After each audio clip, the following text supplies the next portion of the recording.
Okay, so this is going to be the second Zendikar Rising Draft Booster Box that we're opening. So again, we're going to be mainly looking for the value inside the box topper. I'll flash the prices right now so everyone can see. So the one card box topper in this set, for those who aren't familiar, once again, it has an expected value of roughly $25, $26 and goes anywhere from, the man lands that are a couple dollars all the way up to Ancient Tomb, which is almost 90 right now. So there's 30 different box toppers, and we're going to be, kind of hoping Ancient Tomb or a Cavern of Souls again, which is the Zendikar Rising expedition we pulled in the last video. So here it is. Let's get all this out first before we take an open at that. These two boxes, they didn't come from the same case, so I'm expecting there not to be a collation issue with the box topper, meaning I think it should be possible to open another Cavern of Souls if we get so lucky. But besides that, we're looking at the 36 draft booster packs here. Not really looking for a ton of value. I mentioned this, several times in the last video, but there really is, a couple cards, more than $10, maybe 5 or 6 cards. And I think the most expensive is Agadeem's Awakening at $20. But, you're not looking for, some kind of real chase card in the main set. This box topper right here is the main draw of this set for sure.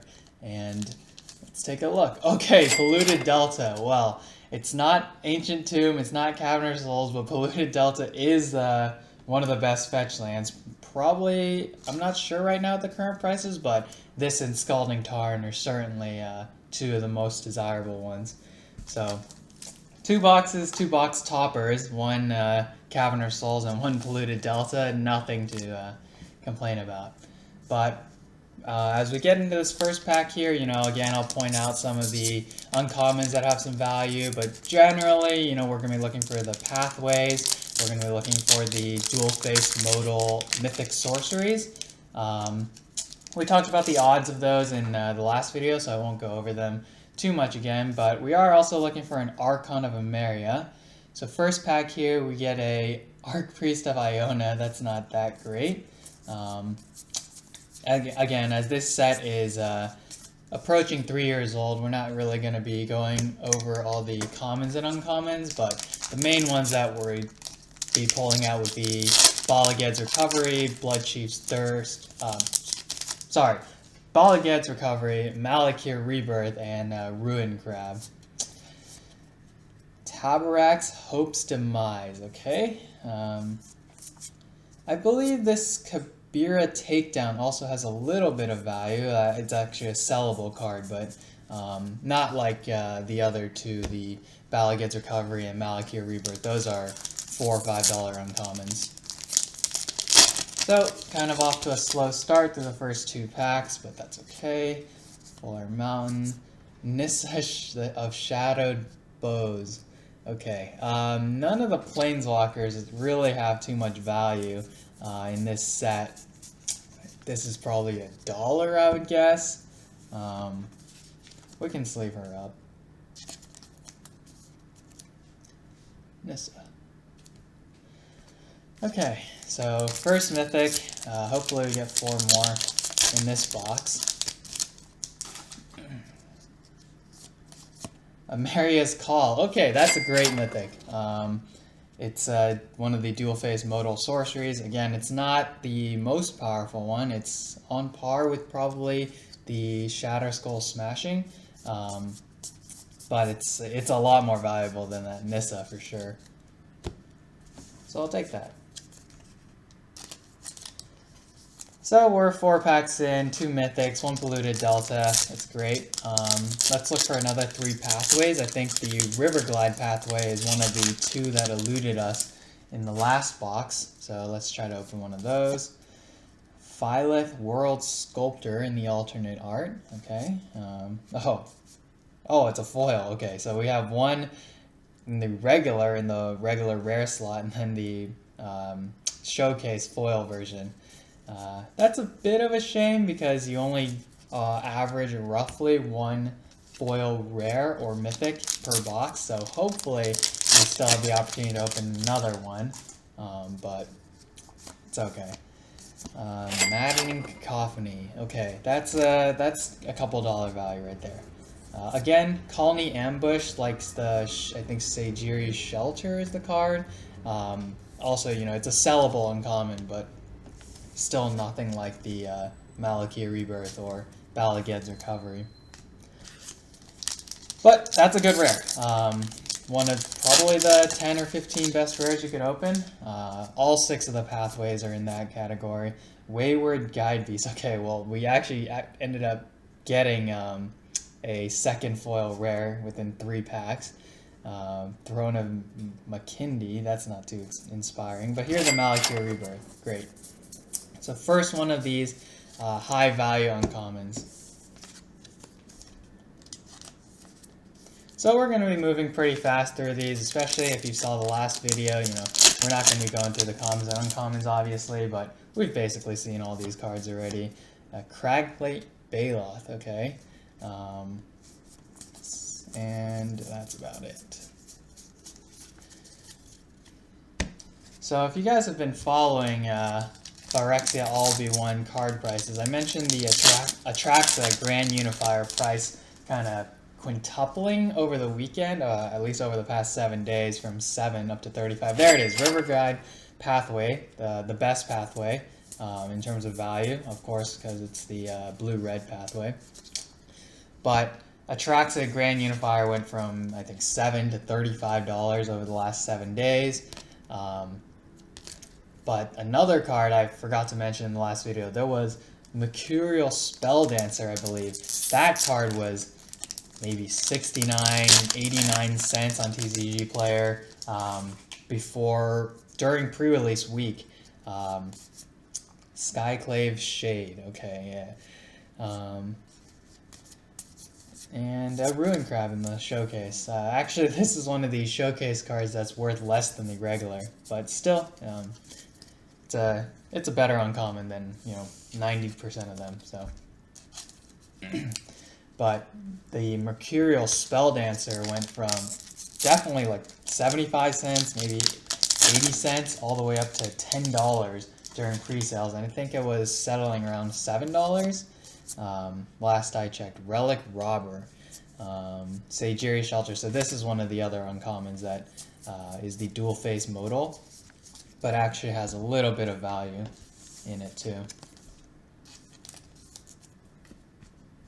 Okay, so we're on the end of the first pile here, so this should be pack number 12, assuming they were even when we started. Zagras, Thief of Heartbeats. Not too inspiring, but in the first pile, we did get one Malakia Rebirth. We also got the River Glide Pathway, the best pathway, as well as one of the dual face modal mythics. So, good start for sure. Cherix the Raging Isle. I believe this is the black bordered card that has the highest toughness of 17. I can't say much else about this card, but that is a bit of trivia for all you guys. Bala Ged's Recovery. So here it is, the most valuable uncommon.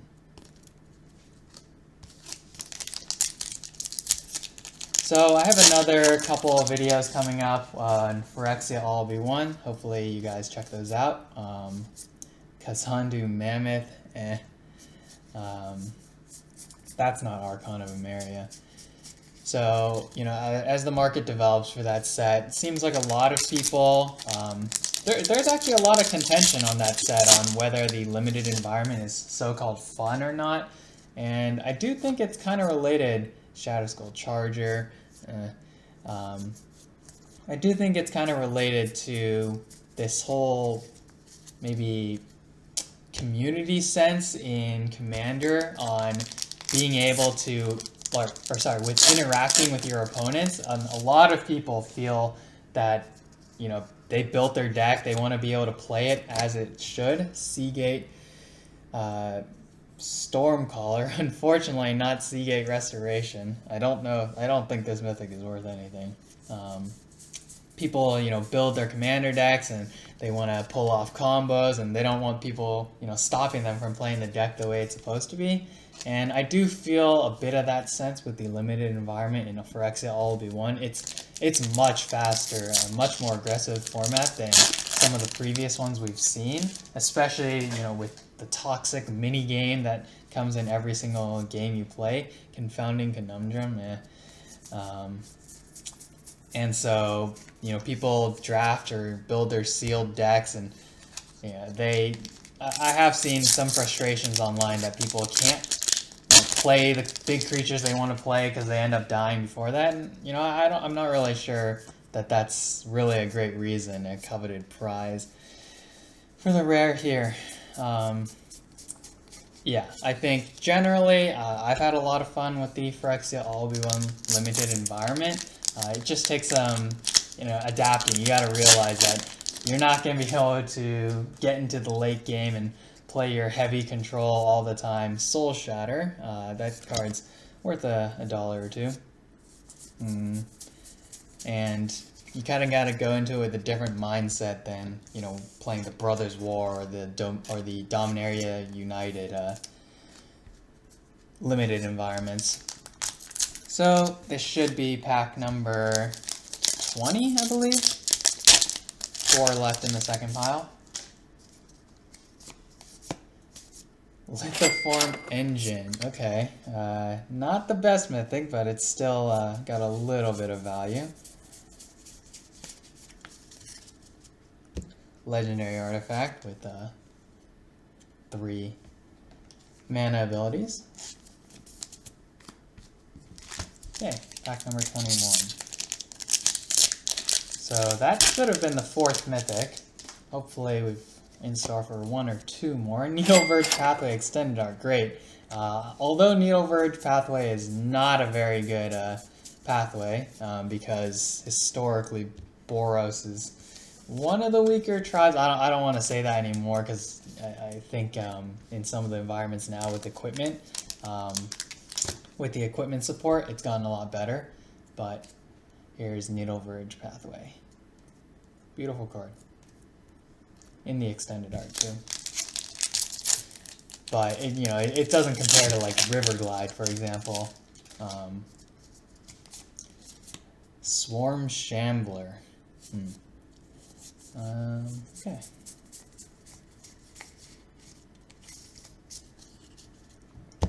I do think it's a little bit strange that, they frequently change up the order of where the rare goes. Like, some sets in set boosters, the rare goes in the front after the token, and sometimes, or, historically in draft, the rare goes in the back.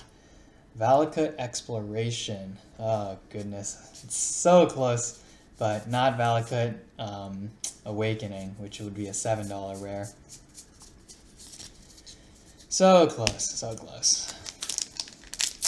Alright, pack number 24. So we have opened 2 pathways. Grakmoss Skyclave Rager. Last pack of the second pile. Not inspiring. Okay, so let's go on to pack 25.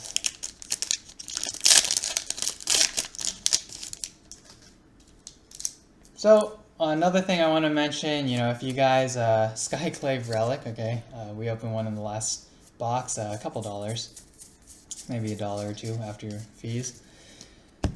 Something I wanted to mention is if you guys are subscribed and check out my TCG Player store and buy something, just send me a message and I'll give you a 10% discount on your order. Hey! Bright Climb Pathway, okay. Well, Orzhov is also not the most desirable clan, but another extended art pathway. You can't be too upset about that. Here's the Grim Climb Pathway, the backside. Great.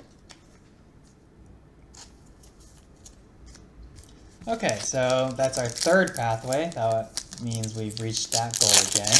Let's see if we can go 4, potentially 5. Here. Kargan Intimidator. That's not really much. So what is this? We got 9 packs to go. Still looking for that Archon of Emeria. I think besides that, you know, of course we'd want the Agadeem's Awakening or something, but Oran Reef Ooze. I think besides that, we aren't really looking for too much else. One more mythic, come on. We got 8 packs to go. A Foil Mountain, Linvala Shield of Seagate.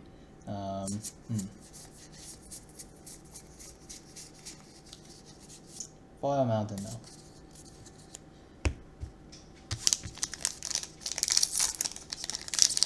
Okay. One more dual face modal, come on. Luminarch Aspirant. That actually reminds me, sure some of you guys are going to say that this is pretty obvious, but there's a card called Luminarch Ascension from original Zendikar back in 2009, I want to say, and it was, you know, bulk rare for all matters, because at that time, you know, Commander wasn't nearly as popular as it is now. Ondu Inversion. Okay, that's a decent card. It was a bulk rare for all intents and purposes. I'll show the effect, and it's basically because, you know, at that time, most of the time, you would only have one opponent, and so it would take 4 full turns to to be able to start using the ability to summon 4/4 angels for 2 every turn.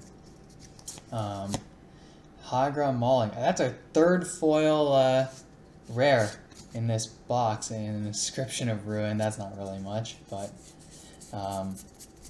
that's actually a decent card to get a foil rare. It's a dual face modal black rare. But that Luminarch Ascension has skyrocketed. I mean, it's probably over $10 for sure, because you can get that engine running so much faster now. Another Tazri, you gotta be kidding me. Tazri is useless. It is, I don't want to say for sure, but it is, I'll just say, this is the worst mythic in this set. The whole party thing never really worked out, where you have a cleric, rogue, warrior, and wizard, I guess. Yeah, that's actually a bulk mythic. Tajuru Paragon. Okay. Alright, so we're looking at 2 more packs. I think we've only opened 1 Ruin Crab, only 1 Malakir Rebirth, and 1 Balagaz Recovery. So this isn't turning out to be as good as the first box. Also, we got Polluted Delta instead of Cavern of Souls. Crawling Barrens. That, again, is the worst rare land that you can open. And our last pack. So we have our 5 mythics in here. Maybe Seagate Restoration will be hidden in here. Branch Lock Pathway. Okay, well, we did end up getting the fourth pathway, I think. So, you know, that was a quick 36 packs. Again, I'm going to do the recap as usual and get back to you guys in a few moments. Just put this Polluted Delta right here. And I'll see you guys then. Okay, so it was pretty easy to do the recap for this video, especially because this box, the actual 36 packs were pretty weak, I would say. So we can go through a couple of the, things with a little bit of value. Ondu Inversion, one of the Showcase Ruin Crab, Maddening Coffee needs a good card. 1 Malakir Rebirth, and the foil Hagra Mauling. 1 Balagaz Recovery, Skyclave Relic, whatever. 4 pathways, including 2 of them in the extended art, and the best pathway, Riverglide pathway, in the regular art. I don't want to talk about Tazri, Seagate, Stormcaller, and Nissa. These are actually bad mythics. But Lithoform Engine, a few dollars. Emeria's Call, another dual-faced modal, but honestly, you have over a 75% chance of opening one dual-faced modal. It's once you get to 2, 3 dual-faced modal mythics where the odds start to go against you. But it's hard to really complain. Again, I spent $72, I think, or $75 shipped with tax included on this box, and Polluted Delta by itself is $48, I think. So, of course, because of the box topper, this box easily was exceeded the purchase price value. But coming up, I'm going to have a couple more Phyrexia All Be One videos, and then if there's any other sealed products that you guys want to see, old sets, new sets, whatever, drop a comment and let me know what you guys want to see, and I'll see you guys in the next video.